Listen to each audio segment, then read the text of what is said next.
Assalamualaikum warahmatullahi wabarakatuh. Waalaikumsalam warahmatullahi wabarakatuh. Bagaimana kabar Anda semua? Alhamdulillah sehat Pak. Kurang semangat kayaknya ini. Apabila Bapak bilang apa kabar Anda semua, anak Bapak jawab Alhamdulillah luar biasa, Allahu Akbar. Agar pembelajaran kita semangat dalam mengikutinya. Mengerti Anda semua? Ngerti Pak, paham Pak. Ulangi, apa kabar Anda semua? Alhamdulillah luar biasa. Allahu Akbar. Seperti itu kan pembelajaran kita semangat dalam proses pembelajaran ini. Baiklah, Bapak akan mengabsen dulu. Sebelum mengabsen, pimpin doa dulu saudara Sariwal. Jaga berdoa baik. Alhamdulillah rabbil alamin. Rabbi sholli wa sallim amri wa qul uqdatan min lisani. Amin. Amin. Ya, kita membacakan doa tadi, semoga pembelajaran kita hari ini dapat berjalan dengan lancar dan apa-apa yang Bapak terangkan nanti cepat tertangkap dan juga dapat dipelajari di rumah juga. Baiklah, sebelum Bapak mengabsen, siapa yang tidak hadir saudara Sariwan? Banyak Pak. Siapa yang tidak hadir? Indah Bulan. Indah Bulan, terus siapa? Pak. Banyak ya. Jadi ini pertemuan kita pertama pada semester ini, yaitu kemarin kita kan sudah libur, tentunya jangan ada yang menambah libur lagi. Sekarang kita masuk kepada semester 2, awal semester 2, tentunya semangat dari anak Anda semua, anak-anak Bapak, tentunya jangan menambah-tambah libur lagi ya kan, tapi ini kenaikan kelas gitu. Dalam semester 2 ini kenaikan penentuan kelas. Jadi Anda semua berikanlah nilai-nilai yang terbaik, jangan sampai ada yang ketinggalan atau ada yang tidak naik kelas seperti itu. Apakah Anda semua siap? Siap. Jadi yang tidak hadir tersebut ingatkan nanti kalau pulang sekolah itu jangan menambah libur lagi.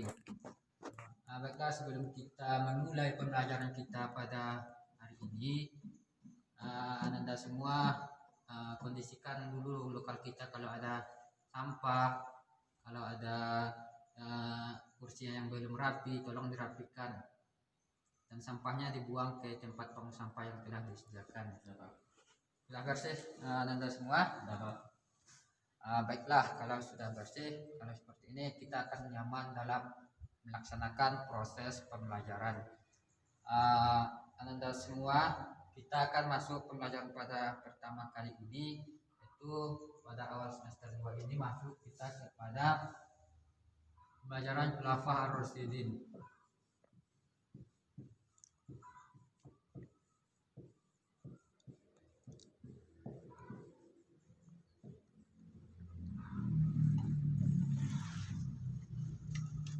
Baiklah, sebelum Bapak akan mengulas apa saja yang kita bahas dengan Khulafah Ar-Rasyidin ini, Bapak akan memberikan kepada Anda semua itu berupa tujuan pembelajaran kita atau apa saja yang perlu Anda semua ketahui mengenai Khulafah Ar-Rasyidin ini. Yang pertama itu mengenai apa arti dari Khulafah Ar-Rasyidin ini, baik itu menurut bahasa ataupun menurut istilah. Yang kedua itu siapa saja yang pengganti Khulafah Ar-Rasyidin ini, itu baik itu marhatab dan lain-lainnya. Yang ketiga itu bagaimana kondisi masyarakat umat Islam di saat Khulafah Ar-Rasyidin ini, dan juga bagaimana perluasan wilayahnya. Seperti itu nanti kita akan mempelajarinya. Apakah Anda semua mengerti? Paham ya? Kalau paham, belum Bapak ulas apa itu Khulafah Ar-Rasyidin, apakah Anda semua pernah mendengar atau pernah membaca buku mengenai Ar-Rasyidin ini? Pernah Anda semua mendengar atau juga membaca buku itu mengenai Khulafah Ar-Rasyidin ini? Atau pernah menonton di Facebook, di Pernah Pak. Pernah ya? Dari menonton atau yang kita lihat Anda semua, Khulafah Ar-Rasyidin ini apa itu saudara Sariwal? Dari Khulafaur Rasyidin tersebut? Pengertian atau apa yang diketahui mengenai Khulafaur Rasyidin ini? Orang yang mendapat petunjuk ya. Pengganti Pak. Pengganti ya. Jadi Khulafaur Rasyidin ini menurut istilah seperti yang ada di PowerPoint Bapak itu, Khulafaur itu menurut bahasa itu Khalifah. khalifah ya. Artinya itu Pengganti.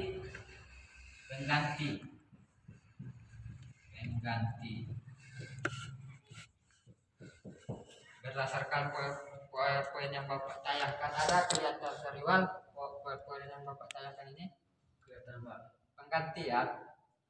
Jadi kalau Ar-Rasyidin tersebut itu, Ar-Rasyidin artinya apa? Seriwal di poin Bapak yang mendapatkan petunjuk ya, yang mendapatkan.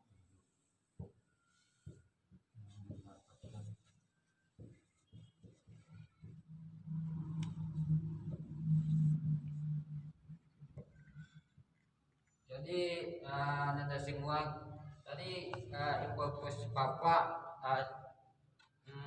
tidak dipinjam dari lokal lain itu, maka dengan tidak adanya info tentunya jangan sampai semangat dari anda semua hilang gitu dengan tidak adanya info tersebut, karena kita menggunakan laptop saja pada hari ini.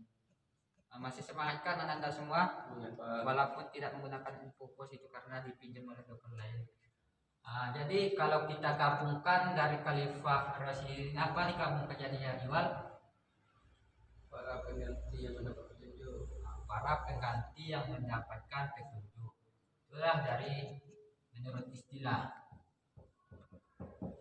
Menurut bahasa ini ya, menurut bahasa. Sedangkan menurut istilah itu Khulafaur Rasyidin ini ialah pengganti atau pemimpin umat Islam, pemimpin umat Islam sesuai dengan PowerPoint Bapak itu. Bentar ya.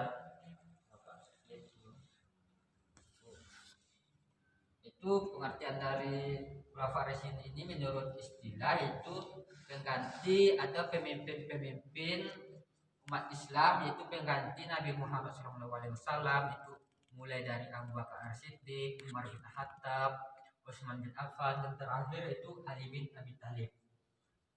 Ada kelihatan poin Bapak seriwal? Kelihatannya yang terakhir apa tadi? Para Ali bin Abi Thalib. Nah, dengan mempelajari ini tentunya anak Bapak tahu siapa saja yang 5 itu, atau siapa saja yang pengganti dari pemimpin umat Islam itu Nabi Muhammad SAW. Adanya Abu Bakar As-Siddiq, Umar bin Khattab, Utsman bin Affan, dan terakhir itu Ali bin Abi Thalib. Nah, masuk kita sampai di sini. Ada pertanyaan saudara seriwal? Paham ya? Selanjutnya kita masuk kepada poin yang selanjutnya, itu mengenai pembahasan kita di sini. Nah, sebelum kita masuk kepada poin terakhir, poin untuk selanjutnya itu tentunya anak Bapak tahu itu, ada yang tahu Nabi Muhammad SAW wafat atau meninggal?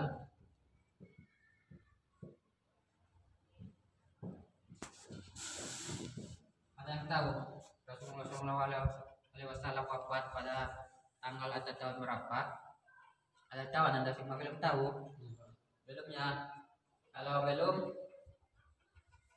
Rasulullah SAW wafat itu pada tanggal itu 12 Rabiul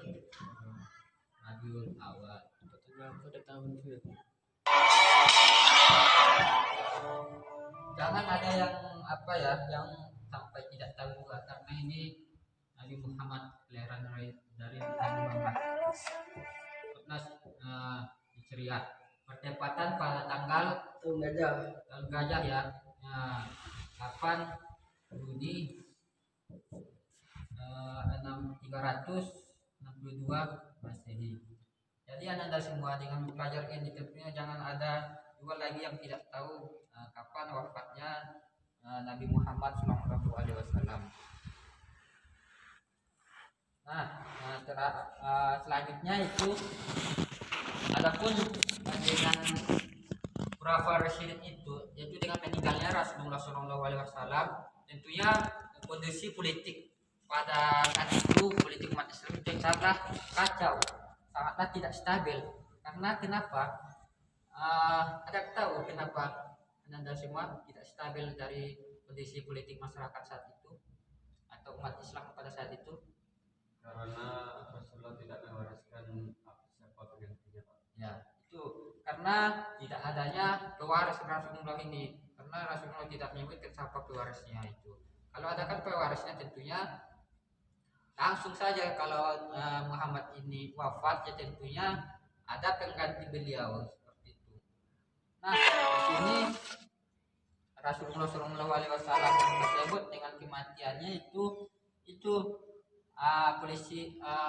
politik atau juga kondisi umat Islam saat itu sangatlah kacau, sangatlah tidak stabil. Itu umat Islam itu kehilangan figur dari pemimpin dari Rasulullah SAW ini. Karena Rasulullah SAW meninggal, karena Rasulullah SAW wafat, itu hilang ketentraman politik atau ketentraman umat Islam pada saat itu karena tidak adanya pemimpin pada saat itu, pada saat meninggalnya Rasulullah SAW. Itu sesuai dengan poin Bapak itu Rasulullah itu tidak mewariskan siapa penggantinya. Itu menyebabkan tidak adanya kehilangan stabil dari politik pada saat itu. Selanjutnya itu kelompok atau berbagai kelompok itu ada yang ingin menggantikan dari posisi Rasulullah ini, pengganti dari pemimpin Rasulullah SAW ini. Siapa sajakah pengganti atau yang ingin kelompok yang ingin menggantikan kepemimpinan dari Rasulullah SAW? Itu yang pertama itu ada kelompok kaum Ansor. Ada yang pernah mendengar kelompok Muhajirin, kelompok kaum Ansor pernah mendengar ya? Nah, kelompok kaum Muhajirin ini, di mana kelompok Muhajirin ini itu mengusulkan atau berpendapat bahwa mereka mengusulkan Abu Bakar As-Siddiq adalah sebagai pengganti Rasulullah SAW. Kenapa? Alasan mereka karena Abu Bakar As-Siddiq itu pernah pengganti Rasulullah SAW sebagai imam sholat pada saat itu. Itu pada saat beliau atau saat Rasulullah SAW tidak dapat melaksanakan sholat berjemaah atau tidak dapat melaksanakan imam sholat pada waktu itu, Abu Bakar As-Siddiq lah sebagai penggantinya. Apakah ada pertanyaan sampai di sini? Anda semua paham ya? Yang kedua itu masuk kita kepada kelompok Ansor. Jadi kelompok Ansor ini ialah mereka mengusulkan itu Sa'ad bin Ubadah. Sa'ad bin Ubadah. Maksudnya itu Sa'ad bin Ubadah. Maksudnya di sini mereka mengusulkan karena Sa'ad bin Ubadah ini adalah mewakili masyarakat Madinah. Mereka mengusulkan karena Sa'ad bin Ubadah ini adalah yang mewakili masyarakat Madinah, itu pernah membantu atau pernah memperjuangkan dari mengembangkan Islam pada saat itu, membantu Nabi Muhammad SAW mengembangkan atau berkembangnya Islam pada saat itu. Nah, yang ketiga yaitu apa yang ketiga, saudara Syariwal? Keluarga dekat Rasulullah. Jadi keluarga dekat Rasulullah ini itu mengusulkan atau mencalonkan itu keluarga dekatnya juga itu Ali bin Abi Thalib. Jadi Ali bin Abi Thalib ini adalah menantu dari beliau, menantu dari Rasulullah SAW, sekaligus itu sebagai sepupu beliau. Jadi keluarga dekat dari Rasulullah SAW ini itu mengusulkan keluarga dekatnya itu Ali bin Abi Thalib, karena dia itu adalah sepupu dan juga menantu dari Rasulullah SAW. Ada yang mempertanyakan sampai di sini? Paham Sariwal? Paham ya? Nah, lanjut kita kepada poin selanjutnya. Adapun poin selanjutnya itu, jadi dari ketiga kelompok ini, kelompok Muhajirin, kelompok Ansar, dan juga keluarga dekat Nabi Muhammad SAW, itu yang mencalonkan tiga. Yang pertama itu kelompok Muhajirin, yaitu siapa tadi yang mencalonkan? Dari Wal Ananda, siapa yang tahu tadi? Abu Bakar Siddiq. Yang kedua itu kelompok yang kedua itu Sa'ad bin Ubaidah. Yang ketiga Ali bin Abi Thalib. Jadi ada yang lima tadi ya. Nah, dengan ketiga calon tersebut maka dipilihlah salah satu dari ketiga tersebut, ya, terpilihlah Abu Bakar As-Siddiq. Jadi dari ketiga tersebut itu menimbang, dengan adanya pertimbangan dari ketiga tersebutlah terpilihlah dari ketiga calon itu Abu Bakar As-Siddiq. Jadi dengan adanya pertimbangan dan juga pilihan dari ketiganya itu terpilih Abu Bakar As-Siddiq, itu dengan pertimbangan dari Umar bin Khattab. Itu kenapa sih Abu Bakar Siddiq terpilih? Itu alasannya karena semenjak Nabi Muhammad SAW hidup, itu pernah beliau bersabda atau berpesan itu kaum Quraisy sebagai penggantinya. Nah, itu saja yang dibilang Nabi Muhammad SAW itu bersabda. Penggantinya adalah kaum Quraisy. Itu Abu Bakar As-Siddiq ini adalah orang Quraisy itu. Itulah alasan mengapa Abu Bakar As-Siddiq itu terpilih menjadi pemimpin atau pengganti dari Rasulullah SAW.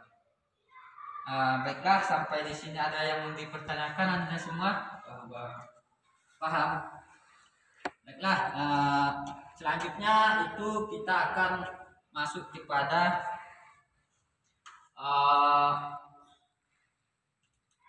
apa saja sih kebijakan-kebijakan dari Khulafaur Rasyidin ini, itu dari Khalifah Abu Bakar ini.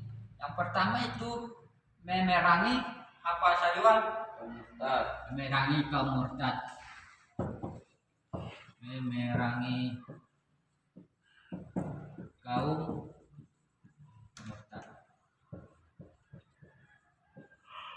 Nah, memerangi kaum murtad ini ialah tentunya orang-orang yang murtad. Itu apa? Anda semua arti murtad tersebut? Orang yang keluar dari agama Islam. Jadi yang diperangi tersebut orang yang keluar dari agama Islam. Keluar dari agama Islam. Nah, jadi dengan adanya kaum murtad ini, itu orang-orang yang keluar dari agama Islam, maka kebijakan dari penting itu diperangi itu orang-orang yang keluar dari agama Islam tersebut. Nah, yang selanjutnya itu dari apa tadi? Dari kebijakan penting dari Abu Bakar Siddiq ini, yang kedua itu bukan, itu poin yang selanjutnya nanti. Itu mengenai pemimpin dari Abu Bakar, pemimpin dari Abu Bakar As-Siddiq ini itu tidak dianggap. Ada kaum-kaum umat Islam atau kaum-kaum pada saat itu tidak mengakui bahwasanya Abu Bakar As-Siddiq adalah khalifah, atau Abu Bakar As-Siddiq ini adalah pengganti dari kepemimpinan Nabi Muhammad SAW. Yang ketiga yaitu orang yang membayar zakat, itu orang yang tidak mau membayar zakat. Jadi intinya dalam kebijakan dari Khulafaur Rasyidin ini yaitu memerangi kaum murtad, itu termasuk orang yang murtad ini itu yang tentunya yang keluar dari agama Islam. Nanti dia itu pemimpinnya itu mereka tidak menganggap Abu Bakar As-Siddiq ini adalah sebagai pengganti atau sebagai pemimpin pengganti Rasulullah Shallallahu Alaihi Wasallam. Nah, yang ketiga itu membayar zakat itu kaum dari umat Islam pada saat itu orang itu tidak mau membayar zakat. Orang yang tidak membayar zakat itu perangi seperti kebijakan-kebijakan yang disebutkan dalam Quran Bapak itu memerangi kaum murtad, itu masuk dari yang keluar dari agama Islam, pemimpin tidak dianggap pemimpin Abu Bakar tersebut dan yang tidak membayar zakat. Nah, selanjutnya itu ada juga itu mereka murtad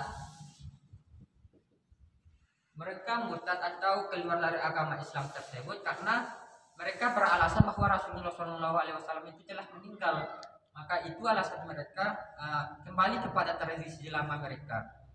Tradisi lama mereka yang masuk di sini ialah mereka kembali kepada kebiasaan lama mereka berupa mabuk-mabukan atau juga seperti halnya menyembah yang berhala itu selain Allah Subhanahu wa taala. Jadi mereka tersebut murtad dengan meninggalnya Rasulullah SAW. Itu alasan mereka. Ada yang dipertanyakan Anda semua sampai di sini? Paham ya? Nah, masuk kita kepada kodifikasi pembukuan Al-Quran. Kodifikasi itu atau pembukuan Al-Quran ini aja ya. Yang pertama yaitu kodifikasi Al-Quran itu adanya pengumpulan mazhab, mushaf itu pengumpulan ayat-ayat Al-Quran itu yang ditulis oleh sahabat-sahabat Nabi atau sahabat-sahabat Rasulullah SAW, Muhammad Rasulullah SAW. Itu para sahabat tersebut menulis ayat-ayat Al-Quran itu di media atau ditempatkan di pelepah kurma, di kulit binatang, dan juga di tulang, dan juga di lain-lainnya. Jadi pada saat itu masih fokus Sariwal, masih fokus Anda semua. Masih Pak. Jadi pada saat itu para sahabat Nabi Muhammad SAW itu menuliskan ayat-ayat Al-Quran tersebut di dalam atau berupa media itu berupa kulit binatang dan juga pelepah kurma dan juga di tulang dan lain-lainnya. Pernah Anda semua melihat berupa tulisan Al-Quran itu di kulit binatang itu pernah? Tidak Pak. Tidak ya. Nah, Bapak juga belum pernah melihat seperti itu. Jadi yang kedua itu kodifikasi Al-Quran ini itu Umar bin Khattab berpendapat bahwasanya apabila mengusulkan dari pengumpulan atau percetakan dari Al-Quran tersebut, karena beliau berpandangan atau berpikiran bahwasanya apabila nanti tidak dituliskan atau tidak dikumpulkan dari tulisan-tulisan lembaran dari ayat Al-Quran tersebut akan menyulitkan, itu berupa mempelajari ayat Al-Quran, bagaimana menghafalnya, karena para penghafalan Al-Quran tersebut akan banyak meninggal dunia seperti itu. Itulah penyebabnya dikumpulkan atau disatukan tulisan-tulisan dari mazhab Al-Quran tersebut. Ada yang tidak paham? Paham ya? Jadi itulah alasan kenapa lembaran-lembaran Al-Quran tersebut dikumpulkan lalu dicetak itu agar mempermudah umat Islam atau mempermudah umat pada saat itu untuk mempelajari atau juga menghafal Al-Quran tersebut, karena penghafal Al-Quran tersebut sudah banyak yang meninggal. Itulah apabila nanti sudah habis menghafal Al-Quran kan tidak ada lagi bahan pelajaran untuk mempelajari Al-Quran tersebut. Sampai di sini ada yang mempertanyakan Sariwal? Paham ya? Nah, selanjutnya kita akan membahas mengenai perluasan wilayah dari negara Islam. Nah, di sini kebijakan dari Khulafaur Rasyidin ini, yaitu kebijakan dari Abu Bakar As-Siddiq ini, itu memperluaskan wilayah umat Islam tersebut itu dari tanggal 9 sampai dengan 9 Hijriah.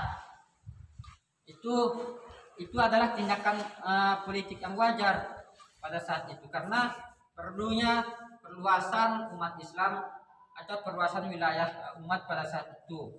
Yang kedua itu sesuai dengan poin Bapak yang Bapak tanyakan di sini, itu dengan perluasan negara ini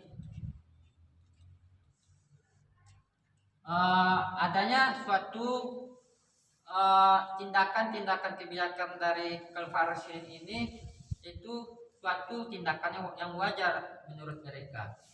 Dan yang poin yang kedua itu sesuai dengan poin yang Bapak tayangkan itu, yang keduanya itu tidak sama dari kebijakan atau tidak sama perluasan wilayah sekarang sama dengan perluasan yang pada saat itu. Karena kenapa? Karena yang pertama itu orang itu memperluaskan wilayah itu dengan alasan atau dengan persyaratan. Yang pertama itu orang-orang yang tidak masuk Islam tersebut, orang yang tidak masuk Islam itu membayar pajak itu, pajak.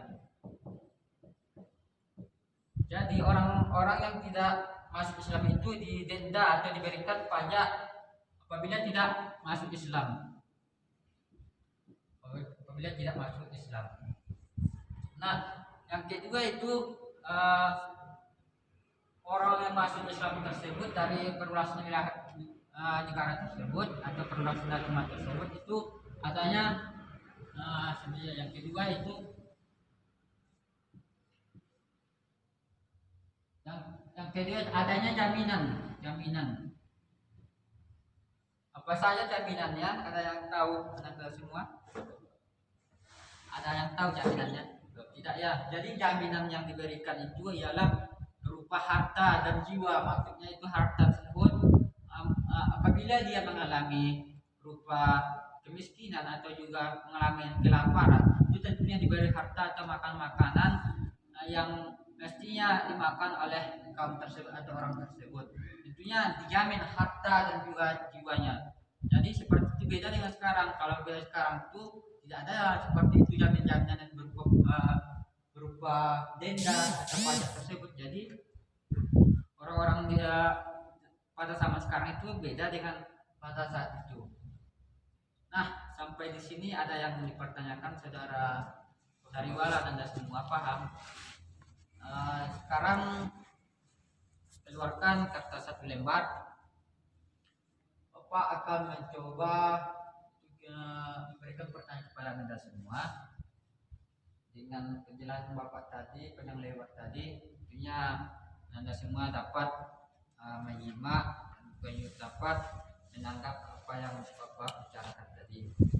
Nah, yang pertama, soal pertama itu siapa pemenang dari ketiga calon atau yang diusulkan kelompok tersebut? Sudah. Yang kedua itu